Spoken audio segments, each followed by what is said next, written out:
नमस्कार साथियों, कैसे हैं आप सभी लोग। उम्मीद है आप सभी लोग बहुत अच्छे होंगे। तो आप सभी लोगों का स्वागत है आपके अपने परिवार समता कोचिंग सेंटर पर। तो साथियों, जैसा कि मैंने आपको बताया था, हम लोगों का लास्ट क्लास में लेक्चर प्लान के बारे में हम लोगों ने देखा कि किस प्रकार से हम लोग इंडियन पॉलिटी का जो सिलेबस है वो हम लोग कवर करेंगे। और आज हम लोगों की पहली क्लास होगी। मैंने आपको बताया था साथियों कि पहली क्लास में हम लोग, जैसे कि एम लक्ष्मीकांत किताब है या और भी अन्य कोई किताबें हैं, तो आप लोगों का संविधान के ऐतिहासिक विकास से, संवैधानिक विकास से शुरुआत करती हैं, लेकिन हम लोग वहाँ से शुरुआत नहीं कर रहे। पहले आप लोगों की समझ, आप लोगों के विचार हम लोग बनाएंगे। आप लोगों के थॉट्स बनने चाहिए। इस प्रकार की क्षमता आप लोगों में जागृत करना हमारा लक्ष्य है। तो साथियों, हम लोग डायरेक्ट सिलेबस पर ना जाके हम लोग शुरुआत करेंगे वहाँ से जहाँ से किताबें शुरुआत नहीं करती हैं। और साथियों, क्वेश्चन पूछे जाते हैं, क्वेश्चन यूपीएससी ने भी पूछा है, क्वेश्चन पीसीएस ने भी पूछा है, क्वेश्चन अदर एग्ज़ाम में भी क्वेश्चन पूछे गए हैं यहाँ से। तो जैसा कि मैंने आपको बताया होगा कि हम लोग जो शुरुआत करेंगे वो हम लोग शुरुआत करेंगे राज्य से, कि राज्य और राष्ट्र के बारे में हम लोग जानेंगे। उसके बाद इन दोनों में संबंध क्या है, राष्ट्र क्या है और राज्य क्या है, और जो राष्ट्र है, राष्ट्र के समक्ष क्या क्या चुनौतियां हैं, हम लोग ये सब कुछ देखते चलेंगे। इस राज्य पर मार्क्स और गांधी के क्या विचार हैं, यानी कि दोनों ही राज्य को समाप्त करना चाहते हैं और दोनों ही राज्य के विरोध में खड़े हो गए। तो इस बात पर भी हम लोग चर्चा करेंगे। आगे हम लोग बात करेंगे लोकतंत्र क्या है और लोकतंत्र में संविधान की भूमिका, या फिर लोकतंत्र में संविधान किस प्रकार से शासन को सीमित करता है, हम लोग देखेंगे। हम लोग उसके बाद देखेंगे कि लोकतंत्र में संविधान ने जो सरकार को सीमित किया वो अपने आप सरकार सीमित नहीं हुई, बल्कि इसको फोर्सफुली सीमित किया। तो क्या कोई ऐसा कोई तरीका है कि जो सरकार स्वयं सीमित हो जाए, सरकार अपने आप सीमित हो जाए? इन सब बातों पर हम लोग चर्चा करेंगे, इन सब बिंदुओं पर हम लोग चर्चा करेंगे साथी। तो आप लोगों से यदि कुछ भी नहीं आता, आप लोग ज़ीरो हैं, मैं कह रहा हूँ यदि आप लोग ज़ीरो हैं तो आप लोग निश्चिंत होकर के बैठें, और कॉपी पेन लेकर के बैठें, नोट्स ज़रूर बनाइएगा और लगातार क्लास में कंटिन्यूटी बनाए रखें। आपका एक ही उद्देश्य होना चाहिए कि किसी न किसी प्रकार से इस सर से हम लोग सिलेबस कंप्लीट करें। और गुरु और शिष्य के बीच क्या होना चाहिए, एक विश्वास होना चाहिए। आप लोग मुझे भाई समझ सकते हैं, अपना छोटा बड़ा जैसा भी है, तो भाई होने के नाते मैं आपको गाइड करूंगा, आप लोग चलते चलें। आप लोग की समझ, आप लोगों के विचार बनेंगे, आप लोग डिबेट करने लायक होंगे साथियों, ऐसा बना दिया जाएगा आप लोगों को। तो मैंने कहा आप लोग से यदि कुछ भी नहीं आता, आप लोग ज़ीरो हैं इस सब्जेक्ट में, तो कोई दिक्कत नहीं, और जीरो बनने में ही फ़ायदा है भाई साहब। मैं कह रहा हूँ यदि आप लोग जीरो हैं तो जीरो बनने में ही फ़ायदा है, स्मार्ट नहीं बनने का। जीरो हैं तो समझ में जल्दी आएगा। मैं कह रहा हूँ यदि आप लोगों ने पहले भी पढ़ रखी है इंडियन पॉलिटी तो कोई दिक्कत नहीं है, आप लोगों का ज्ञान है अपने पास रखिए। लेकिन साथियों, क्लास में जीरो बन के बैठेंगे तो आप लोगों को जानकारी और अच्छी मिलेगी। यदि आप जीरो नहीं बनेंगे, जितना आप लोग डिस्टर्ब करेंगे टीचर को, उतना दिक्कत होगा कहीं ना कहीं, उतना आप लोग अपने सब्जेक्ट से समझौता कर बैठेंगे। हो सकता है हम अपने समझाने के तरीका से समझौता कर बैठें। तो चलिए साथियों, शुरुआत करें। तो लेके प्रभु का नाम, जिसको भी आप मानते हैं, अल्लाह को, भगवान जी को, शिव जी को, जितने भी आप लोग जो भी किसी को मानते हैं, और नहीं मानते हैं तो और बढ़िया है, क्योंकि दुनिया में बहुत लोग हैं जो नास्तिक हैं। और साथियों, दुनिया में बड़े बड़े काम नास्तिक लोगों ने किए हैं, मैं आपको बता दूं। तो जिसको मानते हैं उसको याद कीजिए, जिसको नहीं मानते हैं उसको कोई दिक्कत वाली बात नहीं है। तो चलिए साथियों, हम लोग सेशन को स्टार्ट करते हैं। लिख दें कुछ, अरे शुरुआत करते हैं कुछ।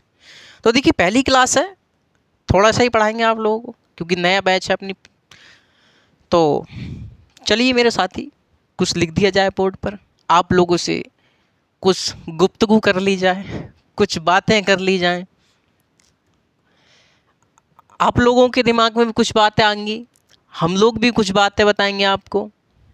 तो इस आधार पर हम लोग इस सेशन को स्टार्ट करेंगे साथी। चलिए हम लोग लिख सकते हैं साथियों, जैसे आप लोगों ने पढ़ा होगा, कहीं ना कहीं देखा होगा, भारतीय राज व्यवस्था। भारतीय, इस सब्जेक्ट का क्या नाम है? भारतीय राज व्यवस्था, इंडियन पॉलिटिकल सिस्टम, या इसे हम लोग इंडियन पॉलिटी भी कह सकते हैं। इंडियन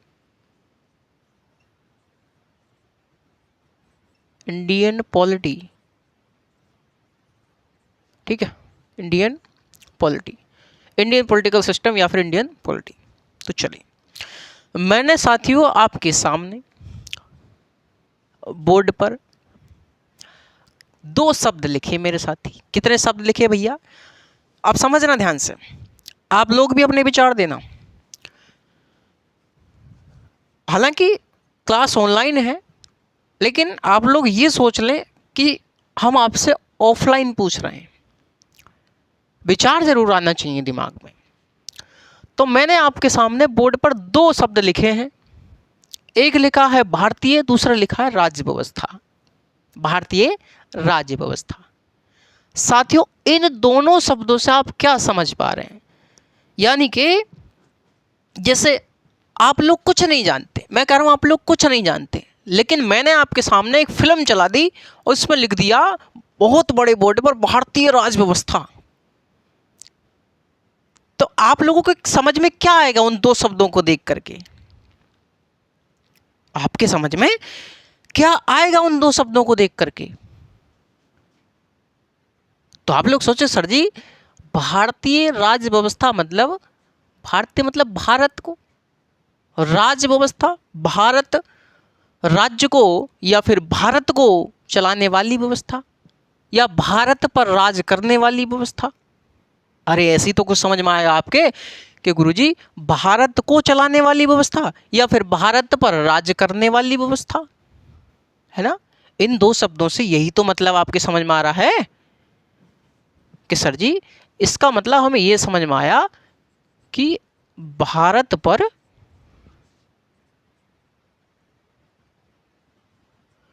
राज करने वाली व्यवस्था या भारत को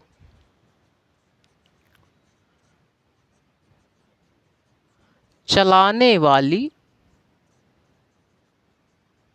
व्यवस्था।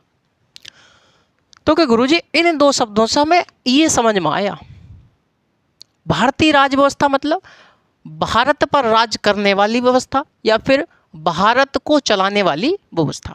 अब सवाल ये उठा मेरे साथी, सुनना ध्यान से, सवाल ये उठा यहां पर कि भारत है क्या? कि भारत को चलाने वाली व्यवस्था, तो मतलब भारत क्या है फिर? सवाल ये है भारत क्या है? आप लोग कहोगे सर जी भारत कंट्री है, भारत देश है, और ना जाने कितने कितने एक्सेट्रा आप लोगों के जवाब होंगे। मैं कह रहा हूं साथियों भारत क्या है? भारत एक राज्य है, India is a state. Bharat क्या है? भारत राज्य है, यानी कि स्टेट। भारत क्या है? भारत मेरे साथी राज्य है। ये जो सब कुछ लिखा है इस पर अभी नहीं जाइएगा, पहले यहाँ पर समझिएगा, यहाँ समझ लेंगे तब यहाँ पर पहुँचेंगे हम लोग। तो मैंने आपको बताया कि भारत क्या है, तो भारत है गुरुजी एक राज्य है, भारत एक स्टेट है, भारत राज्य है। ये जो राज्य है, राज्य होने के लिए साथियों, इस राज्य होने के लिए हमें 4 तत्वों की आवश्यकता होती है। ध्यान सुनते रहना, भारत क्या है? राज्य है, और इस राज्य होने के लिए 4 तत्वों की आवश्यकता होती है। यदि हमें जानना है कि राज्य कौन राज्य है, तो हमें राज्य को बनाने के लिए 4 तत्वों की आवश्यकता है। अभी पहचानना है कि भारत राज्य है या नहीं, तो पहले 4 तत्व हमारे पास होने चाहिए। कौन कौन से 4 तत्व होने चाहिए? तो मेरे साथी, राज्य होने के लिए 4 तत्वों की आवश्यकता हमें होती है। पहला, जनसंख्या। जनसंख्या। नंबर 2, भूभाग। नंबर 3, सरकार। नंबर 4, संप्रभुता। संप्रभुता।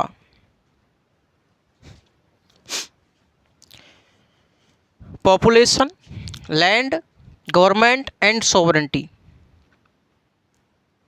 ठीक है भैया।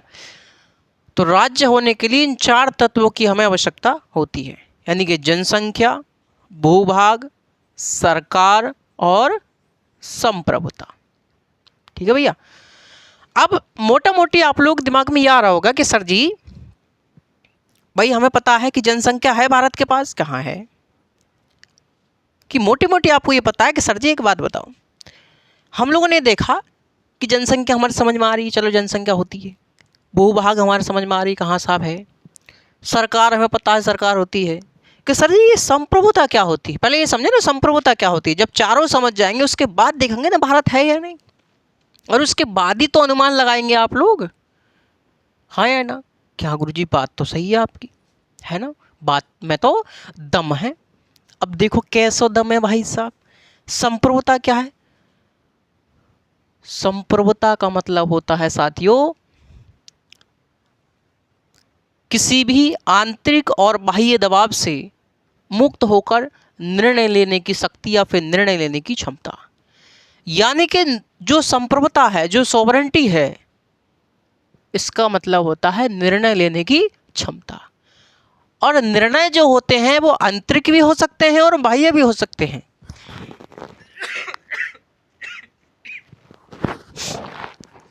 तो जो निर्णय होते हैं, निर्णय अपन के आंतरिक भी होते हैं और बाह्य भी होते हैं। और इन दोनों आंतरिक और बाह्य निर्णय से मुक्त होकर, यानी कि किसी का दबाव ना हो, हमारे पास आंतरिक भी किसी का दबाव ना हो, हमारे पास बाह्य भी किसी देश का दबाव ना हो, तो हम क्या हैं? संप्रभु हैं। संप्रभुता यानी कि है हमारे पास। अच्छा एक बात बताइए, एक बात बताइए, हमसे अमेरिका बोले कि रूस से S-400 मत खरीदो, मत खरीदो, क्या मोदी जी मान जाएंगे? अरे भैया, क्या मोदी जी मान जाएंगे? ना मानेंगे ना। क्यों? ये है, सॉवरेंटी है हमारे पास। अमेरिका बोले कि मोदी जी आप इज़राइल मत जाइए, आप चाइना मत जाइए, है ना, आप बांग्लादेश मत जाइए। क्यों ना जाएं भाई? हम स्वतंत्र हैं मेरे साथी, हम स्वतंत्र हैं अपना निर्णय लेने के लिए। हम अपना आंतरिक निर्णय भी लेंगे, हम अपना बाह्य निर्णय भी लेंगे। हम इज़राइल भी जाएंगे, हम बांग्लादेश भी जाएंगे, हम चाइना भी जाएंगे, हम रसिया भी जाएंगे, हम ईरान भी जाएंगे। अमेरिका कौन होता है रोकने वाला? अमेरिका कौन होता है? अमेरिका का है कि आप मिडिल ईस्ट तेल मत लीजिए।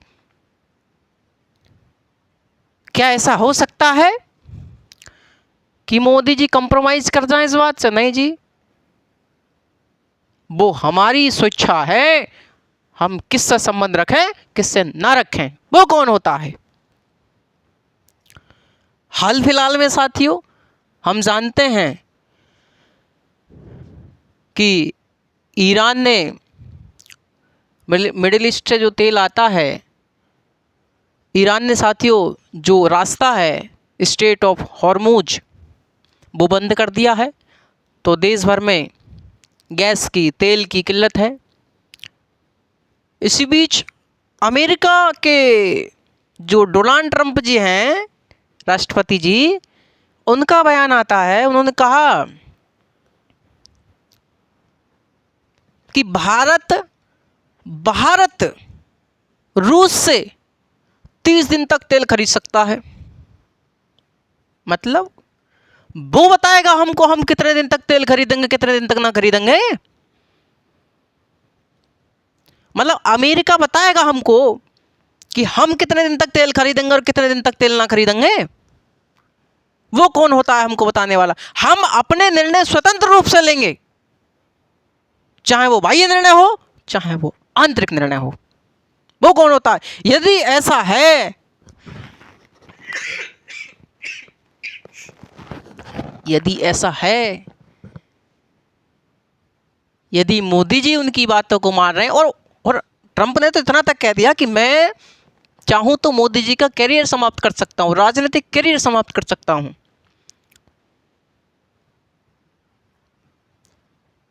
और साथियों मोदी जी दबाव में आ गए। कुछ कमियों की वजह से समस्याओं का सामना आम जनता को उठाना पड़ता है मेरे साथी, समस्याओं का सामना आम जनता को उठाना पड़ता है। तो यदि ऐसा है, आप लोग दूसरे की बातों में आकर के अपने रिश्ते कमजोर कर रहे हैं अदर कंट्रीज से, तो आप लोग साथियों अपनी संप्रभुता से, अपनी सॉवरेंटी से समझौता कर बैठे हैं। आप समझौता कर रहे हैं अपनी संप्रभुता, अपनी सॉवरेंटी से। तो साथियों अब आप लोगों के करंट में कभी कभी न्यूज आएगी तो आप लोग समझ जाएंगे, नहीं समझ जाएंगे कि हाँ भाई हाँ गुरुजी बात में तो दम है कि क्या हो रहा है, तभी तो समझ में आएगा। अरे करंट कुछ नहीं, करंट है भाई साहब, मूल सब्जेक्ट जो है आपकी उसका ही तो विस्तार है, और अच्छा लगता है जब उदाहरण मिलते हैं आप लोगों को। कई उदाहरण मेरे पास ऐसे हैं जो चलते रहते हैं, समय आने पर क्लास में आपको बता दिए जाएंगे। तो संप्रभुता समझ में आई, संप्रभुता समझ में आई तो भाई साहब संप्रभुता भी पता चल गई कि आंतरिक और बाह्य निर्णय लेने की क्या है, ये बिना दबाव के शक्ति है। यानी कि किसी भी आंतरिक या बाह्य दबाव को, बाह्य दबाव से मुक्त होकर निर्णय लेने की शक्ति है। हम निर्णय लेंगे, हमारे पास आंतरिक और बाह्य दबाव किसी प्रकार का नहीं होगा। किसी भी राज्य सरकार के दबाव में है क्या मोदी जी? ना भैया, अपने अकॉर्डिंग है। आंतरिक दबाव भी नहीं है, बाह्य दबाव भी नहीं है। तो इन दोनों दबावों से मुक्त होकर निर्णय लेने की जो क्षमता है उसे ही हम लोग संप्रभुता बोलते हैं। ठीक है भाई साहब? अरे ठीक है, तो अब हम लोग देख लें कि भारत क्या राज्य है गुरुजी? अरे हमारे पास पैरामीटर आ चुका है। अरे पैरामीटर आ चुका है कि भैया राज्य होने के लिए 4 तत्वों की आवश्यकता होती है। और साथियों ध्यान से सुनना, अगर यदि चारों तत्वों में से कोई भी एक तत्व अनुपस्थित है तो वह राज्य नहीं हो सकता। राज्य की अवधारणा कैसी है? निरर्थक हो जाती है, वह राज्य नहीं होगा, वह राज्य नहीं होगा। तो राज्य होने के लिए चारों तत्वों की हमें आवश्यकता जरूरी है। यदि एक भी नहीं है तो राज्य वो नहीं होगा। तो अब आपको पता चला कि राज्य होने के लिए 4 तत्वों की आवश्यकता है। क्या हम देख लें भारत के परिप्रेक्ष्य में लगा करके, क्या भैया भारत राज्य बैठ रहा है इस अकॉर्डिंग? अरे हाँ या ना?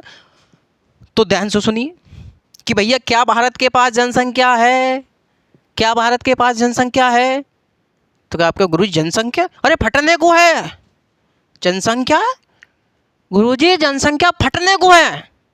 कहाँ पहुंचे? 135-140 करोड़ की जनसंख्या बढ़ गई, फटने को जनसंख्या है, दब के। ठीक है साहब, जनसंख्या है।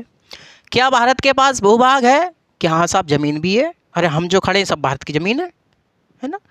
क्या भारत के पास सरकार है? सरकार है। क्या साहब सरकार भी है, मोदी जी की सरकार है। सरकार है नहीं है? मोदी जी की सरकार है। ठीक है भैया, सरकार भी है। तो क्या भारत के पास संप्रभुता है? अरे क्या भारत के पास संप्रभुता है? आप कहोगे कि हाँ सर जी संप्रभुता भी है, कि भारत अपने निर्णय, अपनी स्वतंत्रता, अपने क्षमता के अनुसार लेता है। वह किसी पर, ना तो किसी का बाह्य दबाव है हम पर, ना ही किसी का आंतरिक दबाव है। हम अपने निर्णय लेने के लिए स्वतंत्र है। हमारे ऊपर रूस भी हम पर दबाव नहीं बना सकता, हमारे ऊपर अमेरिका दबाव नहीं बना सकता, हमारे ऊपर ईरान दबाव नहीं बना सकता, हमारे ऊपर इजराइल दबाव नहीं बना सकता। हमारी स्वतंत्रता, हम किस देश से अपने रिश्ता रखेंगे वो हम पर निर्भर करता है मेरे साथी, क्योंकि हम अपने निर्णय लेने के लिए स्वतंत्र हैं। क्लियर है बात? तो भारत के पास संप्रभुता भी है। तो कि ये तो बात पता चली कि सर जी भारत राज्य है, भारत क्या है, एक राज्य है, ये तो बात हमको पता चल गई। ठीक है जी साहब, बहुत अच्छे, है ना, बहुत बढ़िया। अब आपके दिमाग में ये क्वेश्चन उठा होगा, अरे जहां आपकी खोपड़ी में क्वेश्चन आ रहा है, मैं समझ रहा हूं, मैं समझ रहा हूं मेरे साथी, आप लोगों की खोपड़ी में कहाँ क्वेश्चन आ रहा है, कहाँ आप लोगों की टन टन टन, कहाँ आप लोगों की चल रही खोपड़ी, है ना भाई? जहाँ आप बैठे हैं ना कॉपी पेन लेके, हम भी बैठे हैं कई साल पहले से, हम आज भी बैठते हैं कई साल पहले से। तो जो क्वेश्चन आपकी खोपड़ी में, वो क्वेश्चन हमारी भी खोपड़ी में आया होगा कई साल पहले। अरे हाँ या ना? कि हाँ गुरुजी, बिल्कुल सही बात है आप लोगों की। तो क्वेश्चन आप लोग खोपड़ी में क्या होगा? वो क्वेश्चन ये होगा कि सर जी हमें ये तो पता चल गया भारत राज्य है, तो फिर सर जी, तो फिर गुरुजी एक बात बताओ, तो फिर गुरुजी एक बात बताओ कि यूपी बिहार पश्चिम बंगाल, है ना, पश्चिम बंगाल, झारखंड,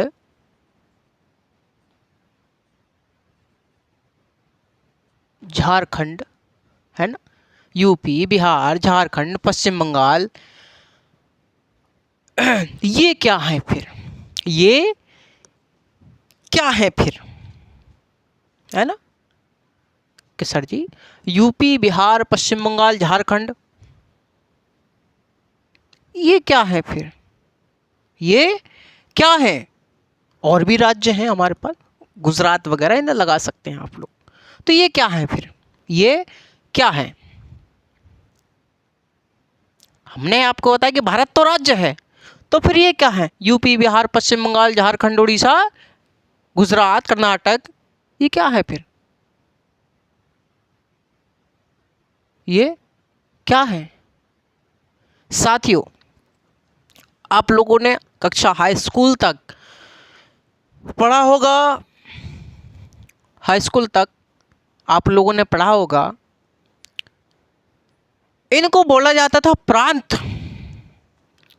इन सबको क्या बोला जाता था? इनको बोला जाता था प्रांत, प्रोविंस। इनको प्रोविंस कहते थे हम, प्रोविंसेस, इनको प्रोविंसेस कहते थे या फिर प्रोविंस कहते थे।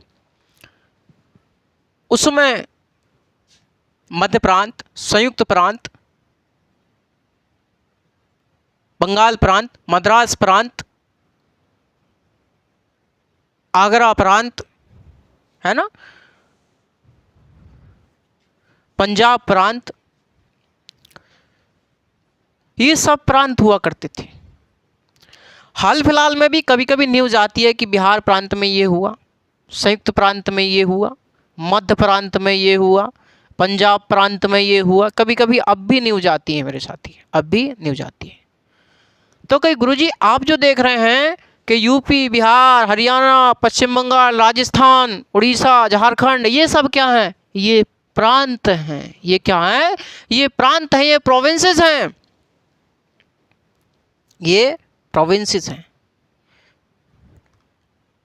अच्छा, एक यदि आप लोग विश्वास ना हो, यदि आप लोग देखना चाहें तो आप लोग उठा लीजिए, आप लोग उठा लीजिए, यूपी को उठा लीजिए, देख लीजिए ये राज्य है या नहीं। यूपी को उठा लीजिए, ये राज्य है नहीं। क्या यूपी के पास जनसंख्या है? कहाँ साहब जनसंख्या, ठीक ठाक जनसंख्या, 22-24 करोड़ के आसपास जनसंख्या। भूभाग है, हाँ साहब जमीन है। सरकार है, योगी जी की सरकार है, महात्मा जी की, बिल्कुल है। क्या यूपी के पास संप्रभुता है? क्या यूपी के सीएम जो योगी आदित्यनाथ हैं वो चाहें तो क्या वो चाइना से व्यापार कर सकते हैं बिना भारत सरकार की अनुमति के? बिना भारत सरकार की अनुमति के? क्या गुरु जी नहीं कर सकते? नहीं कर सकते। क्या वो मिडिल ईस्ट से तेल मंगा सकते हैं इस समय? इस समय गैस मंगा सकते हैं बिना भारत सरकार की अनुमति के? नहीं मंगा सकते, नहीं मंगा सकते। और तो दूर साथियों, योगी जी बिना भारत सरकार की अनुमति के वो भारत से बाहर भी नहीं जा सकते, वो भारत से बाहर भी नहीं जा सकते। अभी हाल फिलहाल में कुछ समय पहले उदाहरण था, जो अरविंद केजरीवाल थे उस समय सीएम पद पर थे, वो तो उन्हें सिंगापुर नहीं जाने दिया गया। कोई फंक्शन था उसमें जा रहे थे वो, उन्हें सिंगापुर नहीं जाने दिया गया। क्यों? क्योंकि संप्रभुता नहीं है, संप्रभुता नहीं है। यदि संप्रभुता होती तो यूपी की जनता इतनी परेशान है गैस वगैरह समस्या के लिए, क्या योगी जी इतने निर्दयी हो गए? वो डायरेक्ट नहीं मंगा सकते थे मिडिल ईस्ट से? बताइए, मंगा सकते थे, मंगा सकते थे। क्यों नहीं मंगा पा रहे? क्योंकि उनके पास संप्रभुता नहीं है। वो किसका अधीन है? केंद्र सरकार का अधीन है। तो बिना केंद्र सरकार की अनुमति के वो नहीं कर सकते। तो यूपी राज्य नहीं है, बल्कि क्या है? प्रांत है, क्योंकि उसके पास संप्रभुता नहीं है। साथियों, एक क्वेश्चन आपसे पूछने का मन कर रहा है मेरा। एक क्वेश्चन मैं आपसे पूछूं मेरे साथी। क्वेश्चन ये है कि हमने आपको बताया कि राज्य होने के लिए चारों तत्वों की आवश्यकता है ना? और चारों में से यदि कोई भी एक तत्व अनुपस्थित है तो वह राज्य नहीं होगा। ठीक है, इतनी बात आपको पता है।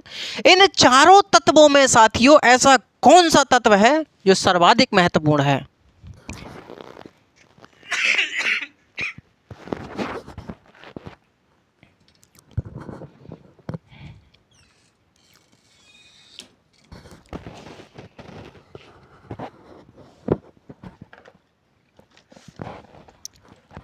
तो इन चारों तत्वों में से ऐसा कौन सा तत्व है, ऐसा कौन सा फैक्टर है जो सर्वाधिक महत्वपूर्ण है, जो सर्वाधिक महत्वपूर्ण है? तो आप कहोगे सर जी ये तो तीनों भारत पर भी हैं और सर जी प्रांतों पे भी हैं, है ना? और संप्रभुता सर जी केवल भारत के पास है, संप्रभुता केवल भारत के पास है। संप्रभुता सर जी यूपी, बिहार, पश्चिम बंगाल, झारखंड, राजस्थान, उत्तराखंड, गुजरात इनके पास नहीं है, इसलिए वो प्रांत हैं। भारत के पास संप्रभुता है, इसलिए वो क्या है? राज्य है। इसलिए वो क्या है? राज्य है। ये बात साथियों आप लोगों को पता चली। तो संप्रभुता के बारे में साथियों आप लोग बहुत ही गहन अध्ययन तो जब करेंगे जब आप पॉलिटिकल साइंस के PSI ईयर बैच होता है उसमें आप लोग पढ़ेंगे। एक आध और परिभाषा आप लोग जान सकते हैं। जैसे पहला तो मैंने आपको बताया कि संप्रभुता क्या होती है कि किसी भी आंतरिक और बाह्य दबाव से मुक्त होकर निर्णय लेने की क्षमता होती है। मैं लिखवाऊंगा अभी आप लोगों को। दूसरा, आप लोग इसकी परिभाषा में लिख सकते हैं कि संप्रभुता से तात्पर्य है कि संप्रभुता जो होती है वह राज्य की अंतिम सत्ता होती है, राज्य की सर्वोच्च सत्ता होती है, राज्य की सर्वोच्चता है, राज्य की सर्वोच्च सत्ता है। जो संप्रभु होता है वह सभी को आदेश दे सकता है, लेकिन उसको कोई आदेश नहीं दे सकता। संप्रभुता साथियों राज्य की दंड देने की सर्वोच्च शक्ति होती है। संप्रभुता राज्य की सर्वोच्च सत्ता भी कहते हैं इसको, राज्य की अंतिम सत्ता भी इसको कहते हैं। और संप्रभुता के कारण ही राज्य अपने गृह नीति और बाह्य नीति दोनों को बनाता है। तो संप्रभुता राज्य के लिए इतना जरूरी तत्व है, तो संप्रभुता राज्य के लिए इतना जरूरी तत्व है साथियों। इतनी बात आपको पता चली होगी कि भैया भारत क्या है? भारत राज्य है, और भाई साहब ये जो यूपी, बिहार, पश्चिम बंगाल ये क्या है? ये सब प्रांत हैं। और राज्य होने के लिए चार तत्वों की आवश्यकता होती है। कौन कौन से चार तत्व होते हैं? कि गुरुजी ये चार तत्व होते हैं। इन चारों तत्वों में सबसे महत्वपूर्ण तत्व कौन सा होता है? संप्रभुता या फिर सोवरेंटी होती है, संप्रभुता या फिर सोवरेंटी होती है। इतना आपको पता चल गया होगा। ठीक है, तो साथियों मैं आपसे बताऊं कि भारत के बारे में हमने आपको बताया कि भारत राज्य है। भारत को साथियों देश भी कहते हैं, देश भी कहते हैं। जो राज्य जो कहते हैं भारत को, वो अंतर्राष्ट्रीय परिप्रेक्ष्य में कहते हैं।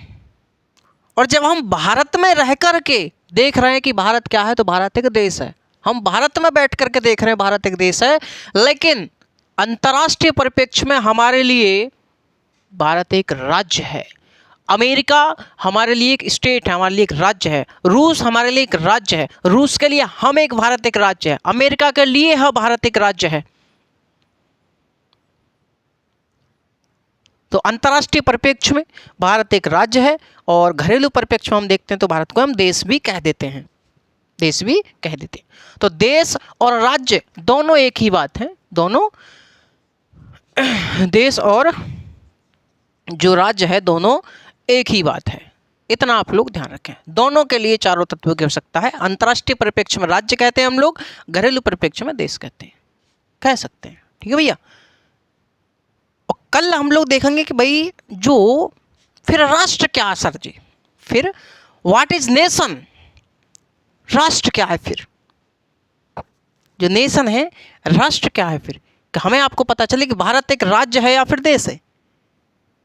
लेकिन लेकिन राष्ट्र क्या है, नेशन क्या है, फिर ये साथियों हम लोग कल देखेंगे कि राष्ट्र क्या है, कितने प्रकार का राष्ट्रवाद होता है, राष्ट्र के समक्ष कौन कौन सी चुनौतियां होती हैं, इन सब बातों पर हम लोग बात करेंगे साथी। चिंता नहीं कीजिएगा, मजा आने वाला है आप लोगों को एक एक क्लास में। ठीक है भाई। तो इससे संबंधित जो क्वेश्चन पूछे गए पहले हम लोग वो देख लेते हैं, उसके बाद हम लोग इसको एक बार लिख लेंगे। ठीक है भाई। हाँ जी, तो चाहे एक बार आप लोग लिख लीजिए, उसके बाद हम आपको क्वेश्चन बता देंगे। क्वेश्चन आप लोग उसके बाद लिख लीजिएगा।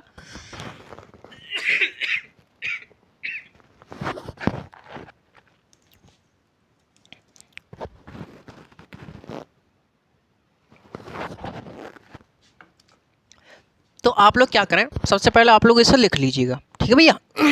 यहां से स्टार्ट करेंगे लिखना, मैं आपको बोल रहा हूं, आप लोग लिखिएगा। ठीक है, लिखिए।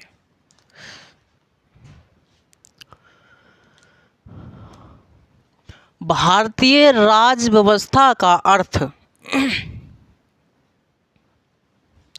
भारतीय राज व्यवस्था का अर्थ भारत पर राज करने वाली व्यवस्था, भारत पर राज करने वाली व्यवस्था या भारत को चलाने वाली व्यवस्था, भारत को चलाने वाली व्यवस्था होता है। होता है, होता है। ठीक है, आगे लिखें।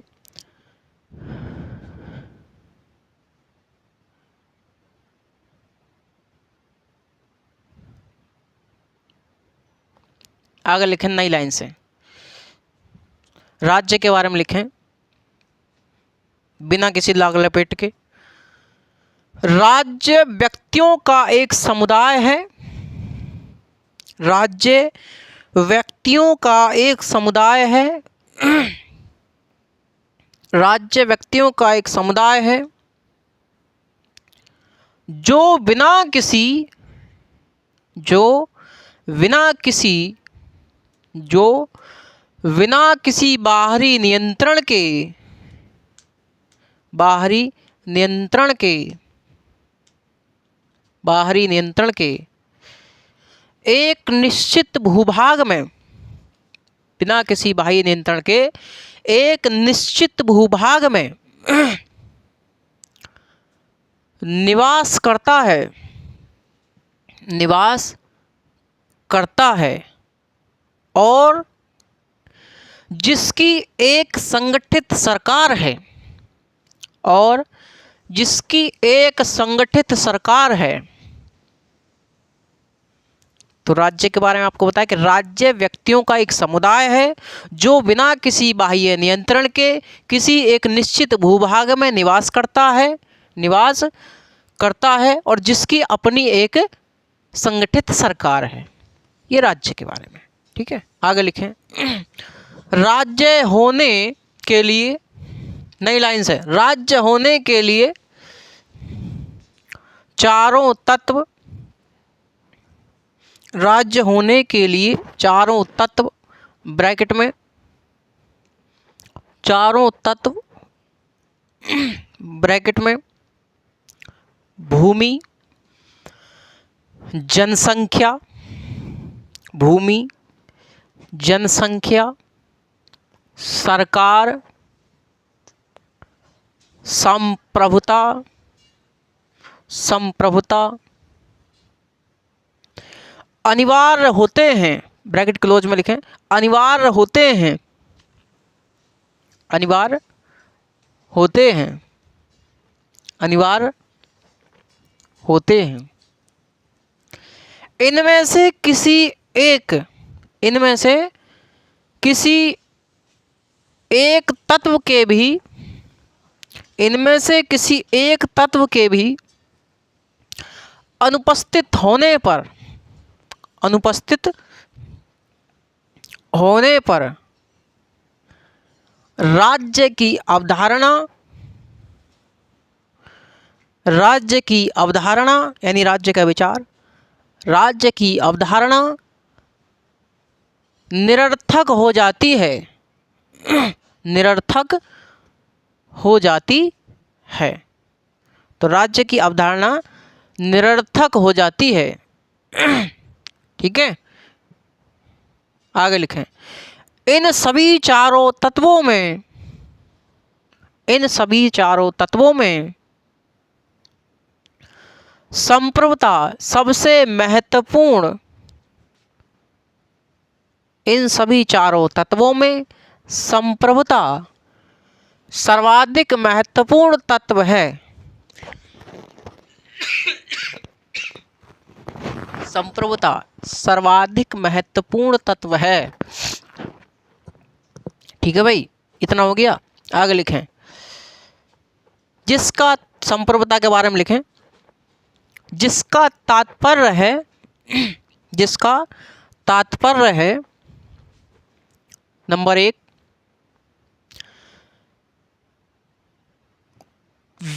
किसी,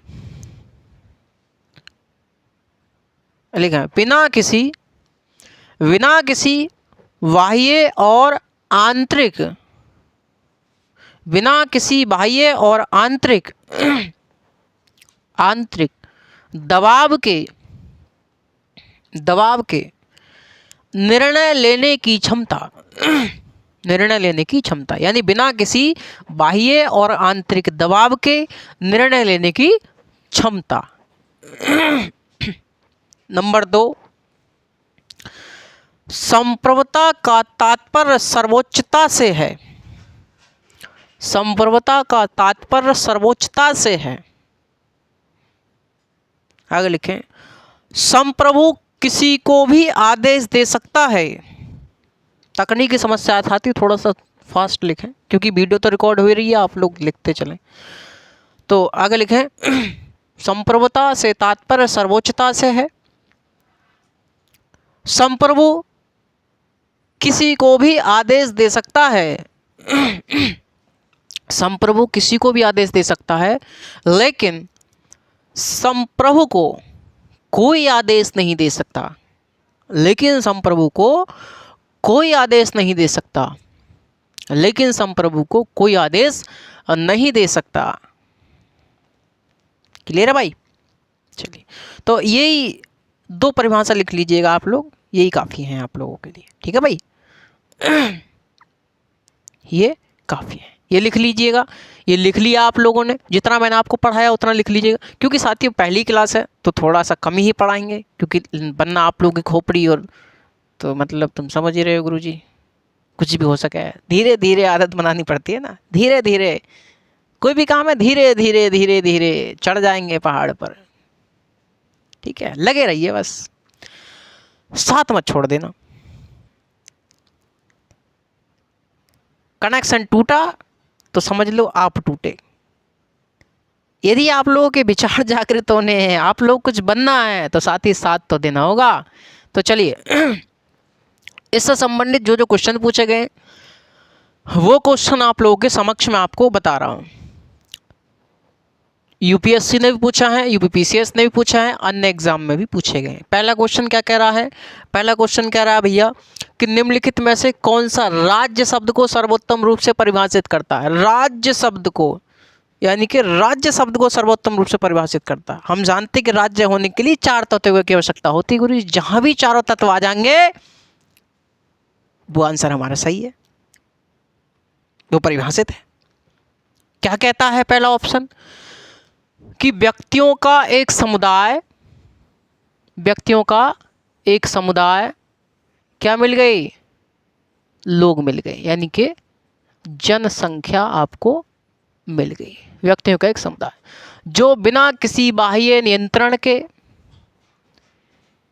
जो बिना किसी बाह्य नियंत्रण के, यानी कि संप्रभुता मिल गई, संप्रभुता मिल गई किसी एक निश्चित भूभाग में, निश्चित भूभाग में क्या मिल गई, भूभाग भी मिल गया, जमीन मिल गई आपको, निश्चित भूभाग में स्थायी रूप से निवास करता है और जिसकी अपनी एक संगठित सरकार है। तो हमें क्या मिल गई, सरकार भी मिल गई। तो पहले ऑप्शन में जनसंख्या भी मिल गई, संप्रभुता भी मिल गई, भूमि भी मिल गई और सरकार भी मिल गई। यानी कि गुरुजी पहले ऑप्शन में हमको चारों तत्व मिल गए राज्य के, अरे हाँ या ना, चारों तत्व मिल गए तो पहला ही ऑप्शन सही हो जाएगा हमारा। तो अरे दूसरे पर जाने की आवश्यकता ही नहीं है, दूसरे पर जाने की आवश्यकता ही नहीं है।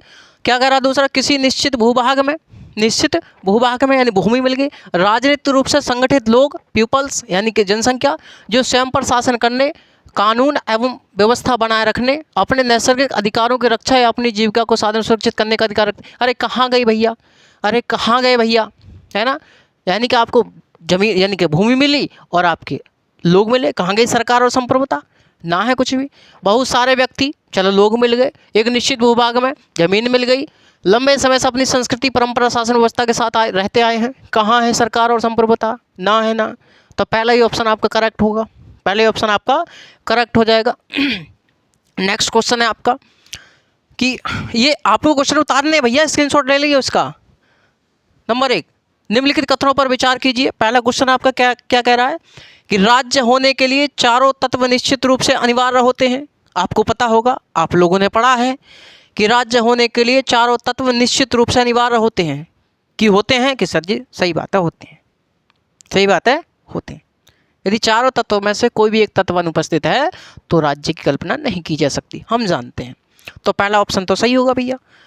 दूसरा कह रहा है यदि चारों तत्वों में से एक भी अनुपस्थित हो तो राज्य की अवधारणा निरर्थक हो जाती है। दूसरा भी सही है भैया, दूसरा भी सही है। तो उपरोक्त कथनों में से कौन सा सत्य है? तो पहला और दूसरा दोनों सत्य है, यानी कि ऑप्शन नंबर सी सही हो जाएगा, ऑप्शन नंबर सी सही हो जाएगा आपका। तो ये 2 क्वेश्चन है, और भी क्वेश्चन है साथियों, और भी क्वेश्चन है, उन्हें अभी बता रहा हूँ मैं, आपके समक्ष लेकर के आ रहा हूँ। इनका स्क्रीनशॉट लीजिए फटाफट, इनका स्क्रीनशॉट लीजिए आप लोग, ठीक है भाई। चलिए, ले लिया होगा आप लोगों ने। और नेक्स्ट क्वेश्चन कौन कौन से हो सकते हैं?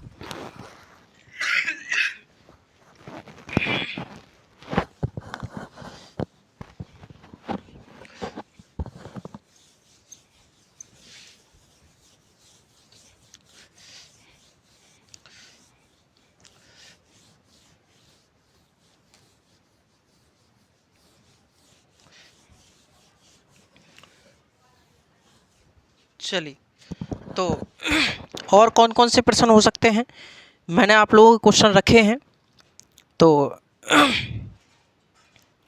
क्वेश्चन आप लोगों के हो सकते हैं, एक ही क्वेश्चन है आप लोगों का, क्वेश्चन उतारिएगा। तीसरा प्रश्न है, 2 तो आप लोगों के हो गए। तीसरा प्रश्न है आप लोगों का कि निम्नलिखित कथनों पर विचार कीजिए। निम्नलिखित कथनों पर विचार कीजिए, निम्नलिखित कथनों पर विचार कीजिए। पहला क्या कह रहा है? पहला कह रहा है कि सरकार राज्य का सर्वाधिक महत्वपूर्ण तत्व है। सरकार राज्य का सर्वाधिक महत्वपूर्ण तत्व है। दूसरा क्या कह रहा है? दूसरा कह रहा है कि संप्रभुता राज्य की एक सार्वभौमिक शक्ति है। संप्रभुता राज्य की एक सार्वभौमिक शक्ति है जिससे वह किसी भी जिससे वह किसी भी घरेलू अथवा बाहरी निर्णय लेने के लिए स्वतंत्र है। निर्णय लेने के लिए स्वतंत्र है। निर्णय लेने के लिए स्वतंत्र है। तो उपरोक्त कथनों में से कौन से सत्य हैं? उपरोक्त में से सत्य है। कौन कौन से सत्य हैं? यानी कि केवल एक सत्य है, केवल दो सत्य है, यानी कि एक और दो दोनों सत्य हैं, या फिर भाई साहब नॉन ऑफ दीज, यानी कि कोई सा भी सत्य नहीं है। कौन सा सत्य है? क्या कह रहा है भाई साहब कि सरकार राज्य का सर्वाधिक महत्वपूर्ण तत्व है। सरकार राज्य का सर्वाधिक महत्वपूर्ण तत्व है। पढ़ा आप लोगों ने सर्वाधिक महत्वपूर्ण तत्व कौन सा है? कि भाई साहब सरकार नहीं है, बल्कि क्या है? बल्कि संप्रभुता है गुरुजी, बल्कि संप्रभुता राज्य का सर्वाधिक महत्वपूर्ण तत्व है। तो ये तो गलत हो जाएगा, ये तो गलत हो जाएगा। दूसरा क्या कह रहा है? कि संप्रभुता राज्य की एक सार्वभौमिक शक्ति है, यानी कि सर्वोच्च शक्ति है, जिससे वह किसी भी घरेलू अथवा बाह्य निर्णय लेने के लिए स्वतंत्र है। संप्रभुता के बारे में कह रहा है बात। ये कथन आपका सही हो जाएगा भाई साहब। तो पहला गलत है, दूसरा सही है। तो केवल आपका दो इसमें सही हो जाएगा, केवल दो सही हो जाएगा इसमें, केवल दो सही हो जाएगा।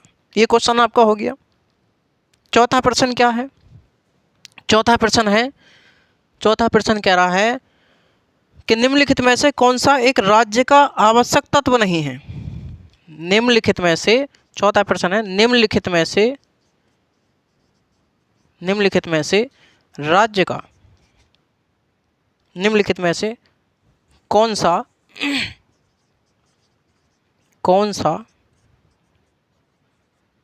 राज्य का कौन सा एक राज्य का आवश्यक तत्व नहीं है? आवश्यक तत्व नहीं है। पहला ऑप्शन में है जनसंख्या, दूसरा कह रहा है सरकार, तीसरा कह रहा है धर्म, चौथा कह रहा है संप्रभुता। तो हम जानते हैं कि कौन सा एक राज्य का आवश्यक तत्व नहीं है। तो राज्य के होने के लिए चार तत्वों की आवश्यकता होती है: जनसंख्या, सरकार, भूभाग और संप्रभुता। बल्कि भाई साहब धर्म की आवश्यकता हमें नहीं है राज्य होने के लिए, सही है ना? तो सरकार, जनसंख्या और भूभाग, संप्रभुता, इनकी आवश्यकता हमको होती है, धर्म की आवश्यकता नहीं है। तो इसलिए हमें ऑप्शन नंबर सी गलत हो जाएगा अपना, ऑप्शन नंबर सी गलत हो जाएगा। ये क्वेश्चन आपके कुछ क्वेश्चन हैं। एक क्वेश्चन और है, एक क्वेश्चन साथियों और है, जरा इसे रफ करें। एक क्वेश्चन और है, वो क्या कह रहा है? वो भी ज़बरदस्त क्वेश्चन है। पीएसआई ईयर में पूछे गए क्वेश्चन है ये सब, कुछ पीसीएस में, मेंस में, उसमें प्री में और यूपीएससी में भी पूछे हैं। पहला वाला यूपीएससी ने पूछा था, उसके बाद वाले पीसीएस में पूछे गए हैं, डिफरेंट पीसीएस में। संप्रभुता एक विशेषता है, संप्रभुता एक विशेषता है। किसकी? क्या कह रहा है भैया? ऑप्शन में दे रहा है सरकार की, राज्य की, संसद की, डी नंबर सेना की। तो संप्रभुता एक विशेषता किसकी है? तो सरकार की है का, संसद की है का, सेना की? नहीं जी, बल्कि किसकी है? राज्य की संप्रभुता एक विशेषता है। ठीक है, अगला क्वेश्चन, एक और क्वेश्चन है, अंतिम और लास्ट क्वेश्चन है। कह रहा है निम्नलिखित में से कौन सा राज्य का सबसे महत्वपूर्ण तत्व है? निम्नलिखित में से कौन सा राज्य का एक आवश्यक एक कौन सा राज्य का एक सबसे महत्वपूर्ण तत्व है? सबसे महत्वपूर्ण तत्व है। ऑप्शन में कह रहा है भैया, पहले में कह रहा है ध्वज, पहले में कह रहा है ध्वज, दूसरे में कह रहा है राजधानी, दूसरे में कह रहा है राजधानी, तीसरे में कह रहा है संप्रभुता, फिर डी में कह रहा है शासनाध्यक्ष, शासनाध्यक्ष। तो कौन सा सबसे महत्वपूर्ण तत्व होता है? तो संप्रभुता सबसे महत्वपूर्ण तत्व होता है, मैंने आपको बताया था। तो भैया ये थे आपके क्वेश्चन। तो देख लें आप लोगों ने कि भैया यूपीएससी में भी क्वेश्चन पूछे हैं, डिफरेंट पीसीएस में भी क्वेश्चन पूछे गए हैं, पीएसआईआर के ऑप्शनल जो होता है उसमें भी क्वेश्चन पूछे गए हैं, अदर एग्जाम में भी क्वेश्चन पूछे गए यहाँ से। तो शुरुआत में आप लोगों को इतना ही पता चला कि भारत राज्य है गुरुजी, भारत को हम लोग राज्य कहते हैं, लेकिन आम बोलचाल में हम लोग इसे घरेलू दृष्टि से हम लोग इसे देश भी बोलते हैं। देश और राज्य में ज़्यादा डिफरेंट नहीं है, कोई डिफरेंट नहीं है इन दोनों में। दोनों को होने के लिए चारों तत्वों की आवश्यकता होती है, लेकिन बस अंतर इतना है कि अंतर्राष्ट्रीय परिप्रेक्ष्य में भारत को हम राज्य बोलते हैं, स्टेट बोलते हैं, और घरेलू परिप्रेक्ष्य में हम लोग इसको देश कह देते हैं। तो भारत क्या है? एक राज्य है। यूपी बिहार पंजाब क्या है? प्रांत हैं। इतना आपको पता चल गई। राज्य होने के लिए चार तत्वों की आवश्यकता होती है। इन सब बातों पर हमारी चर्चा आज हुई। तो क्लास साथियों ज़्यादा लंबी नहीं करी हम लोगों ने, कम ही समझाया, लेकिन आप लोगों के लिए एग्ज़ाम ओरिएंटेड समझाया, क्वेश्चन समझाए। क्वेश्चन ये लोग लिख लें, पहले हम लोगों ने आपको थ्योरी जो बोली वो लिखें, पहले समझें, थ्योरी लिखें, उसके बाद क्वेश्चन लिखें।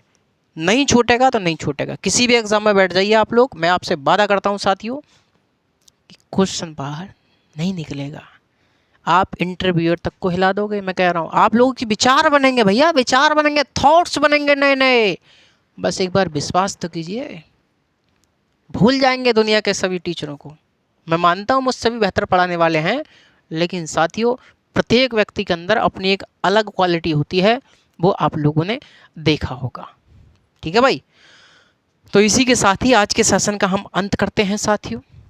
आप लोगों से नेक्स्ट सेशन में मिलेंगे, और जितने भी भाई बंधु जुड़े हुए हैं क्लास को शेयर कर दें, और आप लोगों के समक्ष अन्य जो टीचर्स हैं वो आते रहेंगे, हमारी फैकल्टी आती रहेगी। फैकल्टी हमारी अभी बाहर है। तो चलिए मिलते हैं आपसे नेक्स्ट सेशन में। जब तक आप सभी लोग अपनी तैयारी ध्यानपूर्वक और समझ के साथ करते रहें, क्वेश्चन प्रैक्टिस करते रहें, और जितना पढ़ाया उतना आप लोग विश्वास बना करके पढ़ते रहें साथियों। चलिए मिलते हैं आप सभी लोगों से।